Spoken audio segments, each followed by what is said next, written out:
اللہ سبحانہ و تعالیٰ کے نام پاک سے آغاز جو بڑا مہربان نہایت رحم فرمانے والا ہے، اور کروڑوں درود و سلام ہمارے اور آپ کے آقا حضرت احمد مجتبیٰ محمد مصطفیٰ صلی اللہ علیہ وآلہ وسلم پر کہ آپ کی خدمت اقدس میں ہدایہ درود پیش کرنا اہل ایمان کے لیے دنیا اور آخرت میں کامیابی، بھلائی، فلاح، نجات اور بلندی درجات کا ذریعہ ہے۔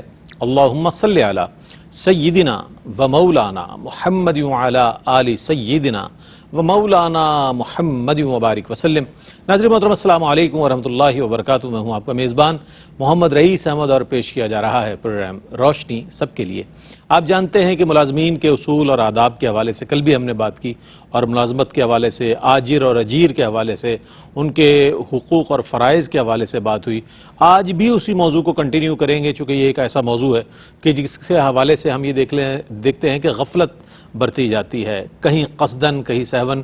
یہ محسوس ہوتا ہے کہ ہر شخص جو ہے اپنے کام کے اعتبار سے، اپنی ذمہ داریوں سے یہ سمجھ لیجئے کہ غفلت برت رہا ہوتا ہے، یا تو اس میں لا علمی شامل ہوتی ہے، یا یہ ہوتا ہے تساہل ہوتا ہے۔ دونوں صورتوں میں جو ہے اسے کیا ذمہ داریاں ہیں، اور اس کے حوالے سے آج ہم یہ بھی بات کریں گے کہ آیا ملازمین کے ساتھ حسن سلوک کیسا ہونا چاہیے۔ پھر یہ بھی ہے کہ آجر اور اجیر کے مابین ایک ایسا تعلق ہونا چاہیے کہ جو اعتماد کا ہو، جو ایک ایسی فضا ہو کہ جس میں بہتر انداز میں ایک ورکنگ انوائرمنٹ نظر آئے۔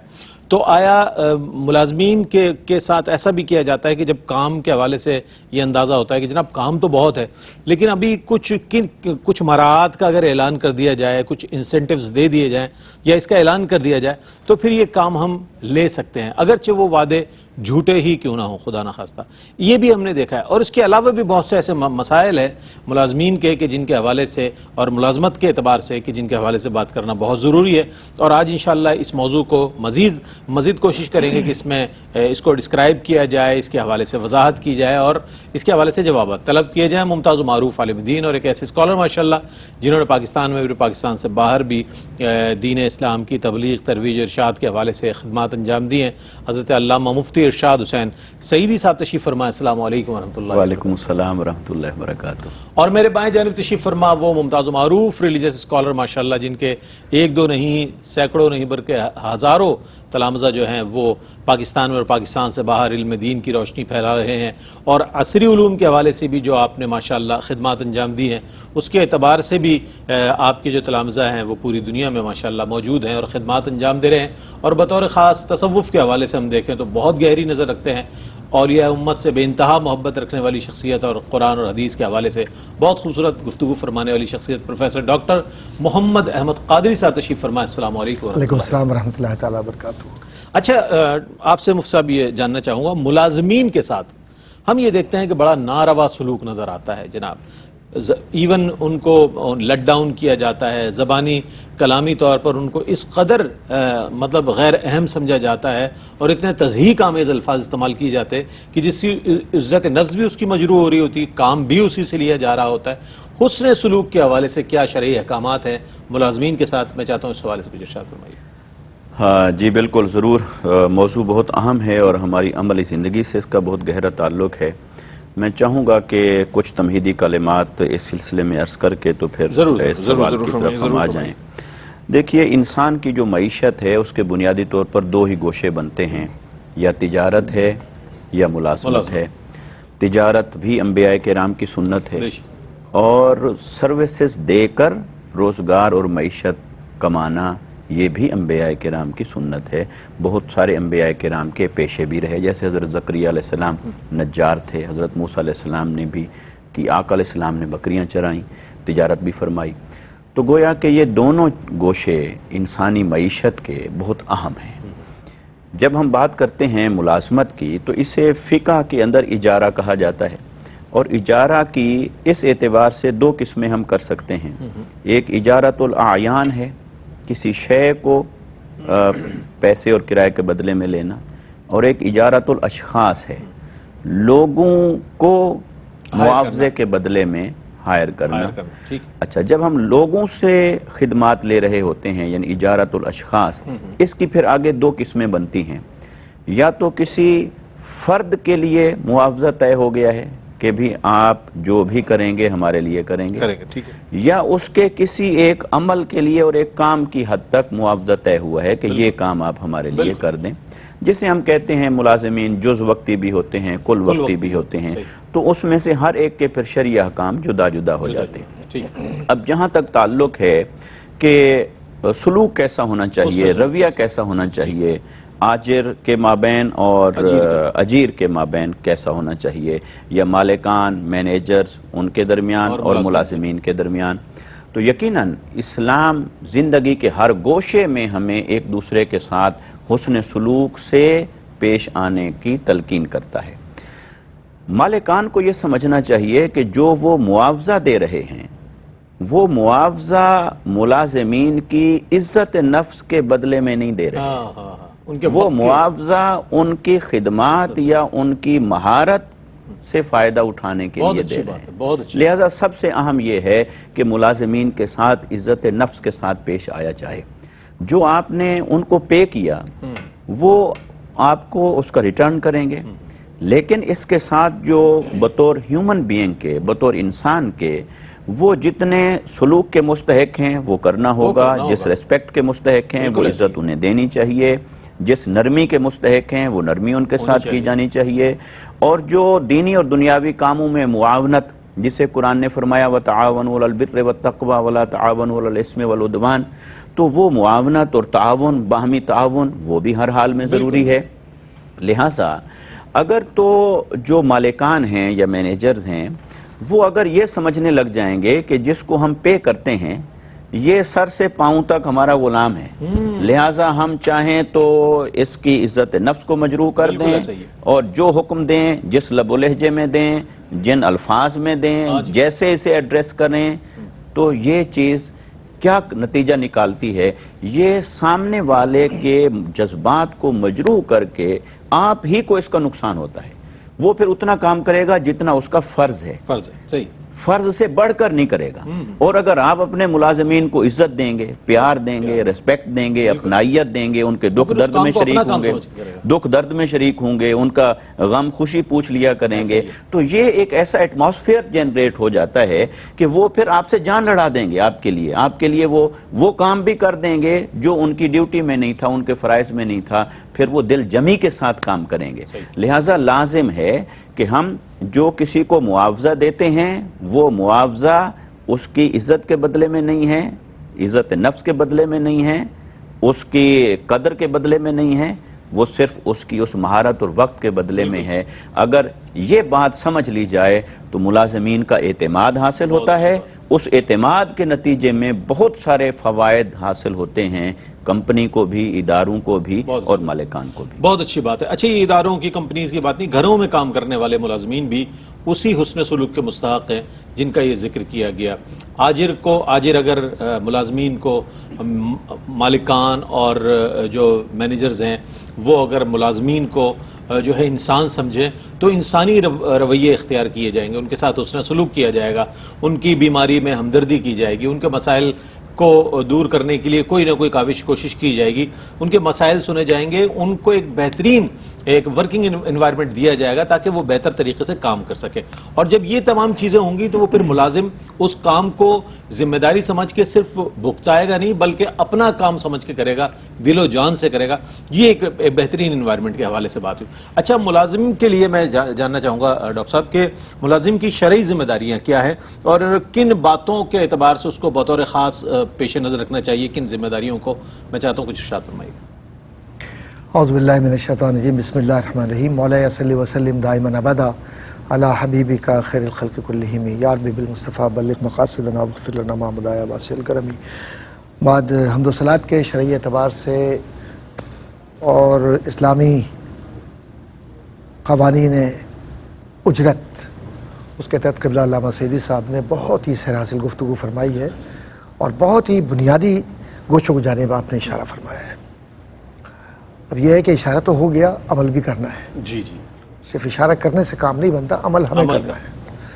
اور ہر شخص تم میں سے وہ ہے جو جواب دہ ہے، اور جب جواب دہ ہے تو پھر اس کو کیا کرنا ہے، کیسے کرنا ہے۔ کیا بات۔ معاملہ یہ ہے کہ جواب دہی کا عمل جس کو آپ انگریزی میں کہتے ہیں اکاؤنٹیبلٹی یا سیلف اکاؤنٹیبلٹی، تو یہ اس وقت ہوتا ہے جب آپ کی سیلف ریسپیکٹ مرے نہیں. بنیادی بات اس کا ایک دوسرے کے ساتھ تعلق ہے، بہت تعلق، بہت گہرا تعلق ہے نا. حدیث ہے جس کا مفہوم یہ ہے کہ فرض کے بعد حلال کمائی جو رزق ہے اس کی تلاش، یہ نعمت ہے اللہ کی. اور فرائض جو ادا کر رہے ہیں اس میں برکت ہی اس وقت ہوگی جب حلال کمائی آپ کی اس وقت ہوگی کہ صرف یہ تصور لے لینا کہ میں بھائی ایسی دکان پہ کام کر رہا ہوں جہاں شراب نہیں بک رہی، جہاں سود کا معاملہ نہیں ہے، جہاں صاف ستھرے کپڑے بیچے جا رہے ہیں. مثال کے طور پر ایسے کپڑے آپ بیچ رہے ہیں جس سے جو ستر پوشی ہے وہ صحیح معنوں میں ہو رہی ہے، ٹھیک ہے، اچھی بات ہے، اور آپ مطمئن ہیں. صرف یہیں تک یہ حلال کمائی نہیں ہے. اگر 9 بجے آپ کی ڈیوٹی شروع ہو رہی ہے، 9:01 پر بھی اگر آپ آ رہے ہیں تو 1 منٹ کے آپ مقروض ہیں. بالکل. دوسرا یہ کہ یہ جو احساس ذمہ داری ہے، جب مغربی معاشرے نے اسلام کے اس اصول کو لے لیا تو مغرب کا آج کا معاشرہ ترقی یافتہ معاشرہ بن گیا. وقت کا پابند ہونا، اور اگر کوئی MOU سائن ہوا ہے، میمورینڈم آف انڈرسٹینڈنگ بزنس کے اندر، یا کہیں آپ کا کوئی ذمہ دارانہ معاہدہ سائن ہوا ہے، تو پھر اس سے کوئی بچ نکلنے کے لیے ہیلے بہانے اور دوسرے راستے تلاش نہیں کیے گئے، بلکہ سادہ سی بات کہی گئی کہ جو معاہدہ ہے اس پر قائم رہنا. یہ ہماری جو قانون شریعت ہے اس کا بنیادی اصول ہے اور کلیات میں ہے یہ کہ بزنس یا جو آپ بزنس کر رہے ہیں معاشرے کے اندر اس کے طریقہ طرز عمل کیا ہو، کہ جو کچھ لکھا گیا معاہدے میں اس کے پابند ہو. تو جو اجرت دینے والا ہے اور جو اجرت لینے والا ہے وہ بھی ایک براہ راست معاشرے کے شریک ہیں، اور ان میں سے کوئی ایک بھی بریچ آف ایگریمنٹ کرتا ہے یا قانون توڑتا ہے تو وہ کل اللہ کے نزدیک ذمہ دار ہے. بہت اچھی بات ڈاکٹر صاحب. میں مزید آپ سے جواب لینا چاہوں گا کہ یہ ایک ایگریمنٹ ہے مابین آجر اور اجیر، اور اس کو وائلیٹ کرنے والا جو ہے ظاہر ہے وہ ذمہ دار ہے. جواب دے اللہ کی بارگاہ میں. ایک وقفہ ہے، وقفے کے بعد ہم لوٹیں گے، ہمارے ساتھ رہیے گا. ناظرین آپ کا خیر مقدم ہے. آج بہت ہی اچھے موضوع پر کل بھی بات ہوئی، آج بھی ملازمت کے حوالے سے اس کے اصول اور آداب، اور جو ملازم ہے اس کے لیے شرعی احکامات کیا ہیں، کن چیزوں کے حوالے سے بہت زیادہ احتیاط کی ضرورت ہے. پروفیسر ڈاکٹر محمد احمد قادری صاحب اپنے جواب کو مکمل فرمائیں. میں ایک بات عرض کرنا چاہ رہا تھا کہ یہ جو ملازمت ہے نا، یہ اللہ کی ایک نعمت ہے اور امانت ہے کہ جس چیز کے لیے آپ کو ایک ذمہ داری دی گئی، آپ امین ہیں، آپ امین ہیں. اب فرض کیجئے الحمدللہ میں نے جو اپنا کیریئر شروع کیا گریڈ 17 سے شروع کیا، اور پوری زندگی جامعہ کراچی میں گزار دی، کالجز میں بھی پڑھایا. ایک بات آپ سے عرض کروں، ہم نے اور جو اپنے بڑوں کو دیکھا، وقت پر وہ کلاس روم میں جاتے تھے اور وقت پر اپنے طالب علموں کو پڑھا کر نکلتے تھے، لیکن اس کے بعد بھی اگر ضرورت محسوس ہو تو طلباء کی رہنمائی کے لیے وہ بیٹھ جاتے تھے، وقت دیتے تھے. آج کا بھی میں نہیں کہتا کہ سارے اساتذہ ایسے ہو گئے، لیکن اب ہمارے یہاں رویہ بدلا ہے کہ شام میں ٹیوشن سینٹر کھولا ہے، ذرا وہاں آ جانا، وہاں پر میں بتا دوں گا کہ کیا اہم سوالات آنے والے ہیں. کیا میں سب کی بات نہیں کر رہا، ہاں وہاں بتاؤں گا اپنے ٹیوشن سینٹر پر. کیوں کہ یہاں سرکاری ملازمت ہے، وہ میری اپنی ملازمت ہے. تو اس کا مطلب وہ ہے کہ جو آپ حکومت سے پیسہ لے رہے ہیں اس میں 2 طرح کے خیانت آپ کر رہے ہیں. ایک وہ پیسہ جو لے کر جا رہے ہیں آپ وہ حرام کما رہے ہیں، سیدھی بات ہے. کیوں کہ اس میں، اور اسی لیے برکت نہیں ہے، گھروں میں بیماریاں ہیں، پریشانیاں ہیں. اولاد جوان ہوئی گھر چھوڑ کے چلے گئی، جوان ہوئی ادھر بھاگ گئی ادھر بھاگ گئی، اس کے ساتھ یہ ہو گیا اس کے ساتھ وہ ہو گیا، نہیں ہوا اللہ معاف کرے، بیماریاں آ گئی دروازے پر، نہیں ہوا کچھ بھی، تو ہر چیز ہر مشکل. کیوں؟ پھر ہم یہ کہتے ہیں کہ ہم تو یار بڑی نیکیاں کرتے ہیں، رمضان آتا ہے تو ہم مسجدوں میں بہت سارے پیسے بھیج دیتے ہیں. اور بھائی اللہ کے واسطے ایک بات سن لیں، اللہ تعالیٰ تمہارے اور میرے پیسوں کا نعوذ باللہ من ذالک محتاج نہیں ہے، وہ غنی ہے، دیتا ہے. ہم کون ہیں جو ہم ریٹرن کر سکیں مسجدوں کو یا غریبوں کو، مساکین کو اور یتیماں کو؟ یہ تو اللہ کی امانت ہے. تو پاکیزہ رزق کمائیں گے تو تب دیں گے. اسی طریقے سے آپ آ جائیے ذرا سا 1-2 منٹ اور لوں گا میں آپ کے. وہ یہ کہ صبح کے وقت میں صحیح اردو یہی ہے لیکن صبح میں غلط العام میں کہہ رہا ہوں تاکہ ہمارے بہن بھائی بھی سن لیں اس کو، کہ صبح کے وقت میں جو آپ کی ڈیوٹی ہے وہ یہ ہے کہ آپ کو ہاسپٹل میں کام کرنا ہے. میں سارے ڈاکٹرز کی بات نہیں کر رہا، لیکن مشاہدہ یہ بتلاتا ہے کہ وقت پر آپ کا طبیب موجود نہیں ہے اور مریض وہاں بلک بلک کے رو رہا ہے، تو کون اس کا ذمہ دار ہوگا؟ اپنی اولادوں کا آپ خیال کرتے ہیں, یہ بھی آپ کی اولاد کی جگہ پر ہے گورنمنٹ ہاسپٹل میں خاص طور پہ ایسی سرکاری میں محکموں کی بات کر رہا ہوں, میں پوری زندگی سرکاری نوکری میں گزاری ہے. پھر دوسرا یہ کہ جو غلط راستوں سے آتے ہیں رشوت دے کر, ان کے رویے بھی رشوت والے ہی ہوتے ہیں کہ سرکاری ملازمت کے اندر وہاں سے پیسہ کمانا ہے, اور راشی والمرتشی کلاہما فی النار. اب جہنم کے اس درجے میں خود سلیکٹ کر لیا اپنے آپ کو, ورنہ پاکیزہ رزق تو یہ ہے. ان کی بھی پرائیویٹ کلینکس ہوتی ہیں ڈاکٹر صاحب؟ جی جناب, پرائیویٹ کلینک. جی آپ نے بہت صحیح سوال کیا کہ اب آ جائیے کہ صاحب کیا کرنا ہے, یہاں پر کٹ نہیں ہے, یہاں پر جو ہے وہ آپ کے ٹیسٹ نہیں ہو سکتے, یہاں پر آپ کو ڈاکٹر صاحب زیادہ نہیں دے سکتے کیونکہ یہاں پر 2000 مریض ہیں, لہذا ہر کو 2-2 منٹ دیکھنا ہے. تو وہاں ارے تو سب شام میں آ جاؤ, اور وہاں پر بیچ میں ایک فیسیلیٹیٹر ہوتا ہے جو ڈیسک کے قریب کہیں کھڑا ہوتا ہے, بیٹھا ہوتا ہے, ڈاکٹر صاحب کو یہ کارڈ ہے ذرا وہاں آ جانا. اب ایک غریب آدمی جو بیچارہ ٹھیلا لگاتا ہے وہ کہاں جائے گا, وہ کہے گا موت ہی بہتر ہے اس سے. تو پھر اسی طریقے سے آپ جائیے ہمارے عدالتی نظام کے اندر, اس کے اندر عدالتیں بہت اچھی ہیں ہمارے جج حضرات بہت اچھے ہیں ماشاءاللہ, وقت پہ آتے ہیں, میں نے دیکھا وقت پہ آتے ہیں. لیکن مسئلہ یہ ہے کہ یہ جو نیچے سے ہم فیس دے کر وکلاء سے وہاں تک جاتے ہیں, وہ ایک عام آدمی انتظام نہیں کر سکتا, تو پھر وہ انصاف کیسے حاصل کرے. تو اس طرف بھی توجہ دینے کی ضرورت ہے. پھر یہ ساتھ ہی ساتھ آپ ٹرانسپورٹ میں دیکھیں, یہ عام جگہوں پہ دیکھیں, تھوڑی سی مہنگائی ہوتی ہے نا, اگر 50 روپے بڑھتے ہیں کسی چیز پر حضرت قبلہ سیدی صاحب, تو ہم 500 روپے بڑھا دیتے ہیں, ایک نقطہ اس میں بڑھا دیتے ہیں, کہتے ہیں کہ یہ 50 سے چلو ایک نقطہ یہ بڑھا دیا, پھر اور بڑھا دو, ہر چیز تو پیٹرول پر بھی بڑھی. اچھا چلو پیٹرول پہ بڑھا تو پتہ چلا جناب کہ اس کا اثر وہاں تک چلا گیا جہاں تک نہیں جانا چاہیے تھا. تو کیا ہوا مجموعی طور پر پھر وہی بات آتی ہے کہ ہر چیز کی ذمہ دار حکومت نہیں ہے, ہر چیز کی ذمہ دار خالی آجر و اجیر نہیں ہے. پورے معاشرے میں سب سے بنیادی ذمہ دار میں ہوں کہ میں اپنی ذمہ داری پوری کر رہا ہوں یا نہیں کر رہا. اور میں ضمیر سے مطمئن اس وقت ہوں گا کہ جب تیاری اپنی کر لوں اس بات کی کہ مجھے جو ذمہ داری دی گئی ہے میں اس سے انصاف کر سکوں. اگر میں نے کر لیا تو تب تو میں کہوں گا کہ ہاں واقعی میں نے کلمہ پڑھا ہے اور رزق حلال کمایا ہے, تو اولاد کو بھی رزق حلال دے رہا ہوں, تو گھر میں برکت ہے. ورنہ تو نہ خدائی ملا, نہ وصال سنت, نہ ادھر کے رہے نہ ادھر کے رہے. ڈاکٹر صاحب نے بہت ساری جہتوں کو, ظاہر ہے ہمارے معاشرے میں بکھرے ہوئے مسائل ہیں, اور سب کے لیے نہیں, بہت سارے اچھے لوگ بھی ہیں, اور کچھ لوگ ایسے بھی رویے ان کے جن کا نشاندہی کی گئی. استثناء, جی جی بالکل, وہ تو ہے, استثناء کا تو ضروری ہے پاکستان میں. اچھا پھر یہ کہ ہم یہ جاننا چاہیں گے اس حوالے سے کہ آیا طے شدہ کام, ایک آجر اور اجیر کا جو ایگریمنٹ ہو نا, جو آفر لیٹر ہو یا اپائنٹمنٹ لیٹر ہو, اس پر باقاعدہ ایک چیز ہوتی ہے جس پہ سگنیچر ہوتے ہیں, ظاہر ہو طے شدہ کام لیا جاتا ہے, اور طے شدہ کام لیے جانے کے بعد اس کی پیمنٹ بھی نہیں کی جاتی, تنخواہ بھی نہیں دی جاتی. تقریباً کوئی مہینہ, 2 مہینہ, 4 مہینہ, 6 مہینے کے بعد اس کو جناب لیٹر آف تھینکس دے دیا جاتا ہے کہ جناب بہت شکریہ. اب وہ چکر لگاتا رہے گا, پیسے ملے نہ ملے, یہ اس کا نصیب ہے. کیا فرمائے گا یہ جو رویے ہیں اس کے حوالے سے کیا کہیے؟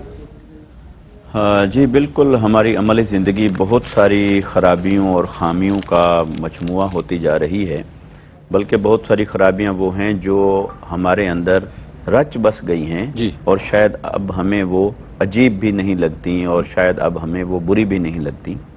تو ان میں سے جہاں مالکان کی اور آجر کی ذمہ داریاں ہیں, اجیر کی ذمہ داریاں ہیں, ملازمین کی ذمہ داریاں ہیں, جیسے ڈاکٹر صاحب نے احساس ذمہ داری کی طرف ایک توجہ دلائی, اسی طرح یہ ایک اہم چیز ہے کہ جب ایگریمنٹ ہوا دو کے درمیان, تو جو طے ہوا اس کو پورا کرنا فرض ہو جاتا ہے دونوں کو. یعنی ایک فریق وہ ہے جو امپلائر ہے, اور ایک فریق وہ ہے جو امپلائی ہے.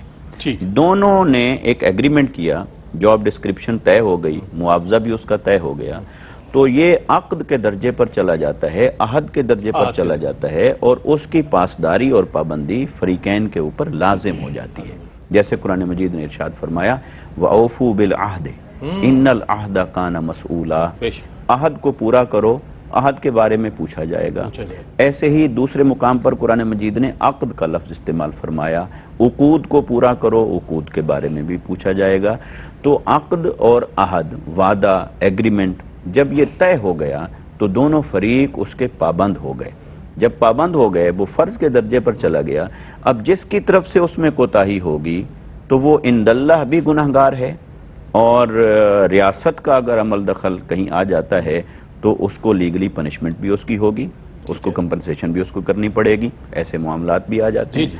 لہٰذا جو معاوضہ کسی ملازم کے ساتھ، امپلائی کے ساتھ طے ہوا ہے، وہ معاوضہ پوری طرح سے ادا کرنا امپلائر کے اوپر لازم ہے، فرض ہے۔ اگر وہ نہیں کرے گا اور اپنے پاس رکھے گا تو وہ حرام ہے اس کے لیے، حرام کے درجے پر چلا جائے گا۔ جیسے کہ امپلائی کے لیے لازم ہے کہ جتنا معاوضہ لیا احساس ذمہ داری کے ساتھ اپنے فرض کو ادا کرے اور اپنے رزق کو رزق حلال بنائے، تو اسی طرح امپلائر کے لیے بھی لازم ہوا کہ وہ وقت کے اوپر اس کو اجرت دے، حتیٰ کہ اس کا پسینہ خشک ہونے سے پہلے۔ تو لہٰذا یہ نہیں کہ مہینہ پورا ہو گیا تنخواہ نہیں مل رہی، 2 مہینے ہو گئے، مفتی صاحب کہ آپ تو ڈیوٹیڈ ہی نہیں ہے ادارے کے ساتھ، آپ کی تو کوئی وہ قلبی لگاؤ نہیں ہے ادارے کے ساتھ، آپ صرف تنخواہ کے لیے کام کر رہے ہیں، آپ کا کوئی دل نہیں ہے کام میں۔ اگر 1 مہینے تنخواہ لیٹ ہو گئی تو آپ نے شور مچانا شروع دیکھیں اگر کوئی آدمی تنخواہ کے لیے بھی کام کر رہا ہے تو تنخواہ کے لیے ہی کرے گا، تنخواہ کے لیے کرے گا۔ اگر تو وہ اپنے فرض میں کوتاہی کر رہا ہے تب تو یہ اعتراض بنتا ہے۔ بالکل۔ اگر وہ اپنے فرائض منصبی کو ادا نہیں کر رہا، جس کام کے لیے اسے ہائر کیا گیا تھا، اگر وہ چیز ادا نہیں کر رہا تب تو وہ ذمہ دار ہے۔ لیکن اس کے علاوہ جو ادارے وفاداریاں مانگنے لگ جاتے ہیں تو یہ وفاداریاں آپ تب مانگیں جب پھر آپ اپنے امپلائیز کو اتنی محبت بھی دیں، اپنائیت بھی دیں، پھر آپ بھی کچھ نفل پڑھیں، وہ بھی کچھ نفل پڑھے گا۔ اور اگر آپ اپنی طرف سے کوئی نفلی کام کرنے کو تیار نہیں اور اسے کہتے ہیں کہ وہ فرض کے علاوہ 100 رکعت نماز نفل بھی ڈیلی پڑھ کے جائے تو ایسا نہیں ہوتا۔ لہٰذا فرض جو کم سے کم درجے پر ہے اس کی ادائیگی دونوں طرف سے لازم ہے، اور جو فریق بھی اس میں کوتاہی کرے گا وہ عند اللہ گناہگار ہوگا۔ اور اگر امپلائیز نے کی ایسی کوتاہی تو رزق کو رزق حرام بنا بیٹھے، اور اگر امپلائر نے ایسی کوتاہی کی، اس نے جبر کیا، اس نے ظلم کیا، اس نے استحصال کیا، اور اس کا بھی اسے قبر میں اور اللہ کی بارگاہ میں اس کا حساب دینا ہوگا۔ اور اس میں تاخیر بھی کرنا جائز نہیں ہے۔ ایک تو ہے کہ اجرت اور معاوضہ پورے کا پورا دیں، ایک تو یہ پہلو ہے۔ دوسرا یہ ہے کہ اس میں تاخیر بھی کرنا جائز نہیں ہے کیونکہ اس کی ضروریات ہیں۔ ہاں اگر تاخیر باہمی رضامندی سے ہو جاتی ہے تب کوئی حرج نہیں ہے، لیکن اس کو ایکسپلائٹ کرنا کہ بھئی ورنہ ہم تجھے نکال دیں گے، لہٰذا وہ 6 مہینے چپ رہتا ہے اور ادھار لے کے اپنے بچوں کا گزر اوقات کرتا ہے، تو یہ استحصال ہے، یہ ظلم ہے، یہ زیادتی ہے۔ تو دونوں کو اپنی اپنی جگہ پر اپنے فرض ادا کرنے چاہیے تاکہ امپلائی کا رزق رزق حلال بنے اور امپلائر وہ جبر سے اور ظلم سے اپنے آپ کو بچائے تاکہ عند اللہ سرخرو ہو۔ ٹھیک ہے۔ اچھا ناظرین، بہت اچھے انداز میں ماشاءاللہ گفتگو ہو رہی ہے۔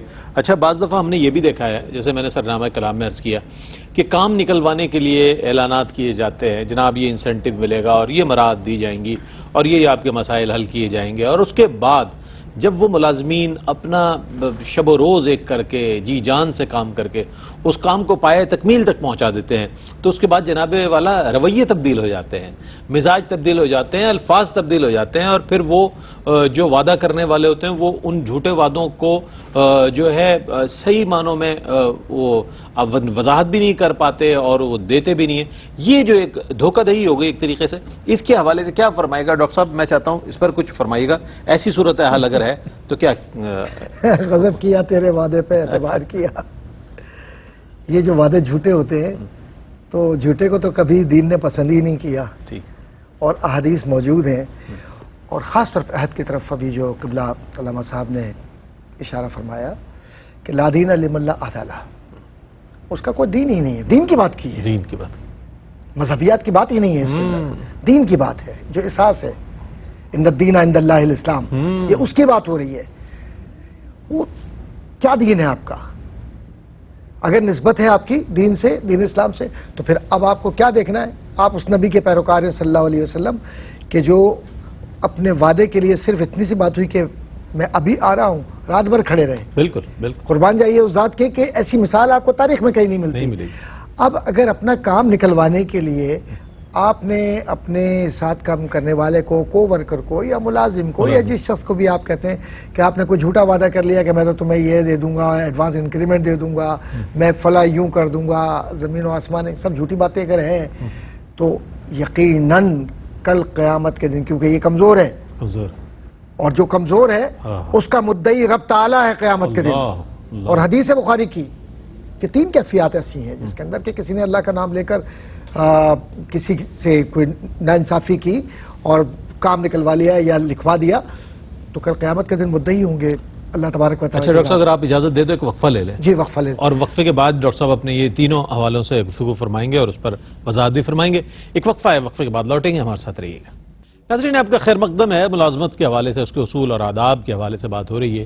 شرعی احکامات کیا ہیں آجر اور اجیر کے لیے, ذمہ داریاں کیا ہیں, کس انداز میں اس ورکنگ انوائرمنٹ کو بہتر بنایا جا سکتا ہے, اور کسی بھی ادارے کو, کسی بھی فیکٹری کو یا کسی بھی ہم یہ کہہ لیں سیٹ اپ کو کس انداز میں بہتر طور پر چلا سکتے ہیں, یہ آجر اور اجیر اور دونوں کے مابین ایک بہترین اگر معاملہ ہو تب ممکن ہے. ڈاکٹر صاحب اپنے جواب کو مکمل فرمائیں گے. اس کے بعد ایک انتہائی اہم سوال میرے پاس موجود ہے, انشاءاللہ اس پر دونوں ہی اپنے اسکالر سے رائے لوں گا. کیا فرماتے ہیں ڈاکٹر صاحب؟ میں یہ عرض کر رہا تھا کہ بخاری کی اس حدیث پر ہم نظر رکھیں کہ جس میں 3 بنیادی مبادیات کا ذکر ہوا ہے اور بہت ہی خوبصورت, تو اس سے ہماری زندگی کا مسئلہ ایک ہی کہ جس نے اللہ کا نام لے کر کسی کو دھوکہ دیا تو کوئی اعتبار کر رہا ہے اور آپ اس کو دھوکہ دے رہے ہیں. اور دوسرے یہ کہ کسی آزاد شخص کو آپ نے گرفتار کیا, پکڑا اور اس کو بیچ دیا, فروخت کر دیا, تو اللہ کہتا ہے کہ میں اس کا مدعی ہوں گا, بخاری کی حدیث ہے. اور تیسری بات جو بڑی اہم ہے کہ کسی شخص نے کسی سے وعدہ کیا, اس کو یقین دلایا, پھر اس سے کام لے لیا, اس سے مزدوری لی, اس سے محنت لی, اور اس کے بعد اس کی مزدوری ادا نہیں کی اس وعدے کے مطابق جو, تو اللہ فرماتا ہے کہ قیامت کے دن میں مدعی بن کر خود ان تینوں کیفیات کے اندر یہ پوچھوں گا. اب اس کے بعد کیا رہ گیا ہے, کیا رہ گیا ہے کچھ بھی. آج ضرورت اس بات کی ہے کہ ہم اپنے آپ سے عہد کریں, کسی سے عہد کرنے کی ضرورت نہیں ہے, اور احساس ذمہ داری کے ساتھ کہ ہم اس بات کو یقینی بنائیں کہ جاتے ہوئے اس دنیا سے ہم پر کوئی قرض نہ ہو کسی کا. اور قرض یہ محض وہ نہیں ہوتا ہے کہ ہم نے کسی کو, جس کو دین کہتے ہیں عربی میں, کہ کسی سے پیسے لے لیے اور اس کو واپس کر دیا. یہ بھی ہوتا ہے کہ کسی شخص کا وہ عمل کہ جس کے عوض میں اس شخص نے اپنی تمام تر کاوشوں کے ساتھ وہ کام کر کے دیا, اور ہم نے اس کی خواہشات جس کا ہم نے وعدہ کیا ہم نے وہ پورا نہیں کیا. اور ساتھ ہی ساتھ ایک بات سر کرتا چلوں, عام طور پر یہ ہوتا ہے کہ جو ایکسپلائٹیشن کے طریقے ہوتے ہیں نا, کہ آپ نے 6 مہینے کے لیے کسی کو نوکر رکھا اور اس سے آپ نے کام لے لیا, لیکن اس کے اندر اس کی تنخواہ آپ کاٹتے رہے کہ بھائی یہ میں تمہارے فنا فنڈ میں ڈال رہا ہوں یا تمہارے ویلفیئر فنڈ میں ڈال رہا ہوں, آخر میں وہ کھا گیا. پھر کوئی ریٹائر ہوا, آپ نے اس کی پینشن نہیں دی, اس کے اندر آپ نے اس کو ایریر غلط لگا دیے, پچھلے لگا کے اس کو مقروض ظاہر کر کے اس کے بھی پیسے کھا لیے. یا کوئی ضرورت مند ہے بیچارہ, پوری زندگی اس نے بڑی محنت کر کے وہ کیا, پینشن کے لیے جا رہا ہے, اور جو لوگ ہیں جو اس کو پینشن دینے والے وہ بیٹھ کر وہاں پر رشوت مانگ رہے ہیں اس سے کہ صاحب اگر آپ کے 5 لاکھ فرض کریں گے ٹوٹل اماؤنٹ بن رہا ہے تو کم از کم یہ کہ 50,000 1 لاکھ دے دو, تو غریب کیا دے گا, وہ 4 لے لو, 4 تم لے لو, 1 لاکھ ہمیں دے دو. تو آپ یقین جانیے کہ آج ہم یہ ظلم اپنے اختیار کی وجہ سے, اپنی طاقت کی وجہ سے ضرور کر سکتے ہیں, لیکن کل جب سوال ہوگا اور اجزاء اور جسم کے ہر عضو بول رہا ہوگا, گواہی دے رہا ہوگا, اس وقت کیا جواب دو گے کہ جو علیم و خبیر ہے, سب کچھ جانتا ہے, وہ اس کے سامنے کیا بولو گے, کون سا وہ لفظ ہے جو استعمال کرو گے, کیونکہ وہاں زبان کے الفاظ چھین لیے جائیں گے جھوٹوں کے, جھوٹے بول نہیں سکیں گے کیونکہ زبان خود بول رہی ہوگی کہ یہ جھوٹا ہے.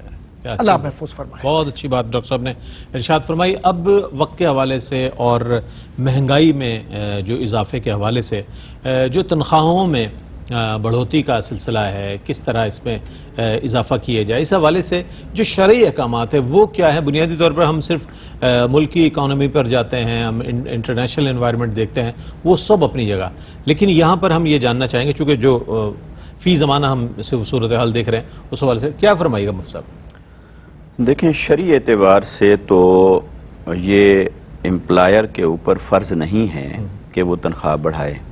شرعی اعتبار سے تو یہ بات ہے کہ جس معاوضے پر دونوں کا ایگریمنٹ ہوا ہے اس کی ادائیگی فرض ہے. ٹھیک. اب اس کے بعد یہ رہا کہ جو امپلائر ہے وہ ترقی کر رہا ہے, اس کے کاروبار میں بھی اضافہ ہو رہا ہے, اس کے بزنس میں بھی ترقی ہو رہی ہے, اس کی معیشت بھی بہتر ہو رہی ہے, اور جو ملازمین جن کے سر پہ وہ کما رہا ہے, یا کوئی ادارہ ہے, تعلیمی ادارہ ہے, اور ادارے ہیں, کسی نوعیت کا انسٹیٹیوشن ہے, وہ اپنے ملازمین کی ویلفیئر کے لیے کچھ نہیں کرتا. اب اس میں حق تو یہ بنتا ہے کہ ملازمین اپنے اس ایگریمنٹ کو توڑ دیں کہ وہ کہیں جی اب ہم اتنا لیں گے تب ہم کریں گے, ورنہ ہم نہیں کریں گے. لیکن جاب کرائسس اب بہت پرابلم یہ ہو گیا کہ ایک تو بے روزگاری، دوسرا یہ کہ ان کو اتنی ہمت نہیں، یہ طاقتور ہو گیا، وہ کمزور ہو گئے. اچھا، ریاست ان کمزوروں کے ساتھ کھڑی ہونے کے لیے تیار نہیں، ان کا حق کا تحفظ کرنے کے لیے تیار نہیں. لہٰذا اس ساری صورتحال کو ہم کہیں گے کہ یہ ملازمین کا استحصال ہے کہ ان کی مجبوری سے ناجائز فائدہ اٹھایا جا رہا ہے. ایگریمنٹ میں بے شک لکھا ہوا ہے کہ آپ کی یہ تنخواہ ہوگی. اچھا، اگر ایگریمنٹ میں لکھا تھا کہ اس میں اضافہ ایسے ایسے ہوگا سالانہ بنیادوں پر، یا کوئی اس میں مدت مقرر کی گئی تھی کہ اس میں اضافہ ہوگا، تو پھر تو وہ ڈیو ہو گیا، وہ تو لازم ہو گیا، وہ اضافہ تو فرض کے درجے پر چلا گیا کیونکہ وہ ایگریمنٹ کا حصہ ہے. اور اگر کوئی اضافہ ایگریمنٹ کا حصہ تو نہیں لیکن حالات کا تقاضا بن گیا ہے. اب مہنگائی، جیسے ہم پاکستان کے حالات کو دیکھیں تو مہنگائی جس تیز رفتاری کے ساتھ بڑھ رہی ہے اور پاکستان کی معیشت جس تیز رفتاری کے ساتھ نیچے گرتی چلی جا رہی ہے، تو ایک عام آدمی کا، ایک مزدور کا، ایک عام شہری کا وہ گزر اوقات کرنا مشکل ہو گیا ہے. بچوں کے علاج، معالجات، بچوں کی تعلیمی ضروریات، گھر کے اخراجات، کچن چلانا مشکل ہو گیا ہے. حتیٰ کہ جن کے مکان کرائے کے ہیں، پھر بلز ہیں، تو اس کو پورا کرنا بہت مشکل ہو گیا. اب ان حالات میں اگر کوئی، چاہے وہ گورنمنٹ کے ادارے ہیں یا پرائیویٹ ادارے ہیں یا کمپنیاں ہیں یا تعلیمی ادارے ہیں، وہ اگر اپنے ملازمین کی مجبوری سے ناجائز فائدہ اٹھا رہے ہیں کہ بھی لکھا ہوا تو یہی تھا وہ ہم آپ کو دے رہے ہیں، اس کو ہم کہیں گے یہ ہے استحصال.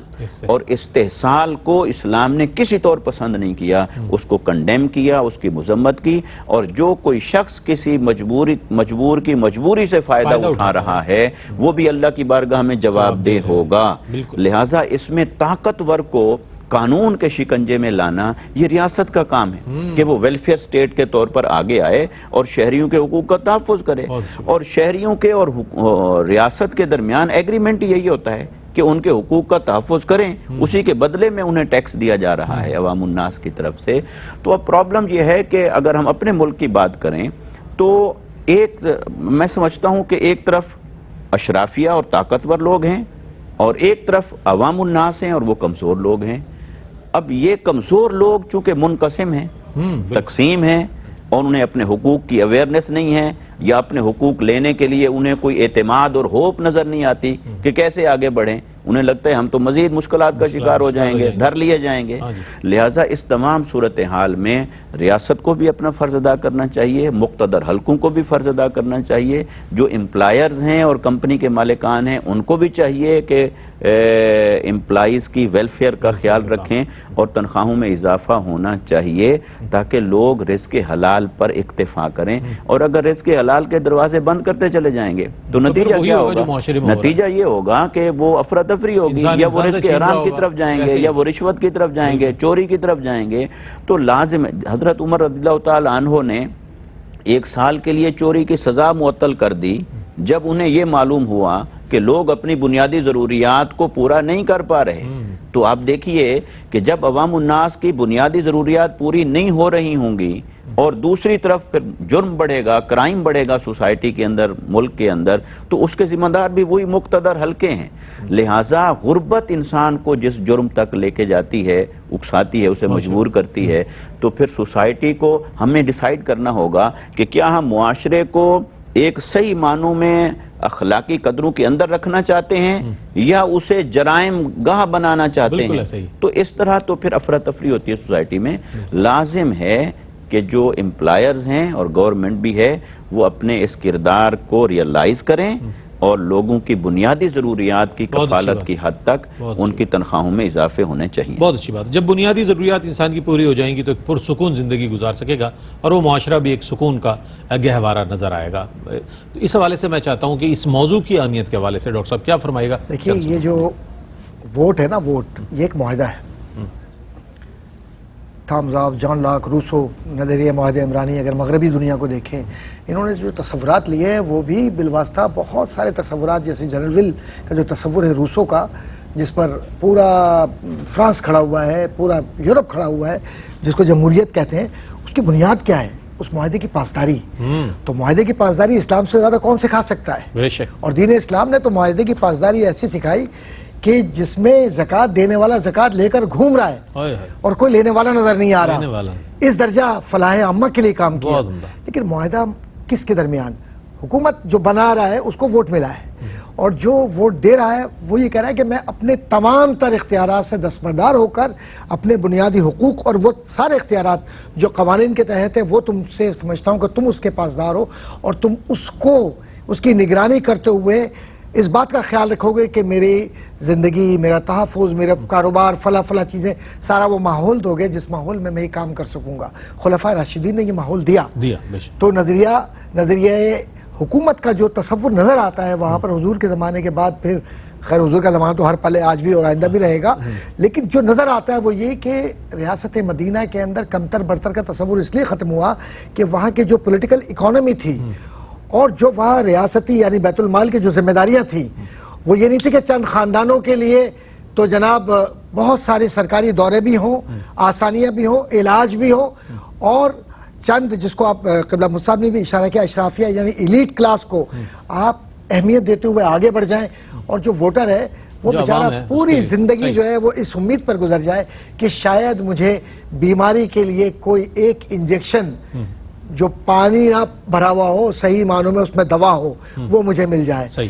تو جب آجر و اجیر سے ہٹ کر ہم اس بات کو یہ سمجھ لیں کہ واقعی ہم نے معاہدہ کیا ہے اور ہم ذمہ دار ہیں کہ ہم ایک عام آدمی تک آسانی پہنچائیں گے اور پابند کریں گے امپلائرز کو کہ وہ بنیادی حقوق کا تحفظ کرے، تو ہو سکتا ہے، ورنہ گفتگو صرف نعروں تک اور جھوٹے وعدوں تک رہے گی، اس کے علاوہ کوئی. میں بہت شکریہ ادا کروں گا ڈاکٹر صاحب آپ کی تشریف آوری کا. مفتی صاحب آپ تشریف لائے. ناظرین محترم، آجر اور اجیر کے حوالے سے، ان کی ذمہ داریاں اور شرعی احکامات کے حوالے سے ایک بات ضرور پیش نظر رہنی چاہیے ہم سب کے، چونکہ الحمدللہ ہم سب مسلمان ہیں، کہ نبی کریم علیہ السلام نے جو خطبہ حجۃ الوداع ارشاد فرمایا، اس کے جو آخری الفاظ اور اس میں جو دیگر چیزوں کے حوالے سے ارشاد فرمایا، اس میں ملازمین کے ساتھ حسن سلوک کا ضرور ارشاد فرمایا. آپ دیکھ لیں، پڑھ لیں، آپ کو انداز ہوگا کہ ان کے ساتھ حسن سلوک، اپنے پاس کام کرنے والے. تو جو لوگ جس طرز پر بھی اپنے نظم امور چلا رہے ہیں، ان کو اس بات کو ضرور پیش نظر رکھنا چاہیے کہ ہمارے پیارے نبی صلی اللہ علیہ وآلہ وسلم کی کیا احکامات ہیں اور کیا ارشادات ہیں. اس کے مطابق اگر ہم چلیں گے تو ہماری دنیا بھی انشاءاللہ سنور جائے گی اور آخرت بھی سنور جائے گی. اللہ تعالیٰ آپ سب کو شاد و آباد رکھے کہ آپ ARYQ TV سے منسلک ہیں اور اس قسم کے پروگرام دیکھتے ہیں اور اپنی اصلاح کے لیے ہمیشہ کوشاں رہتے ہیں. اس کے ساتھ ہی اپنے میزبان محمد رئیس احمد کو اجازت دیجیے. کل انشاءاللہ آپ سے ملاقات ہوگی. کل تک کے لیے اللہ حافظ. ناظرین، اگر آپ ایسی ہی مزید ویڈیوز دیکھنا چاہتے ہیں تو ہمارا ARYQ TV کا چینل سبسکرائب کیجئے اور بیل آئیکن کا بٹن دبانا نہ بھولیے تاکہ آپ سے کوئی پسندیدہ پروگرام مس نہ ہو جائے.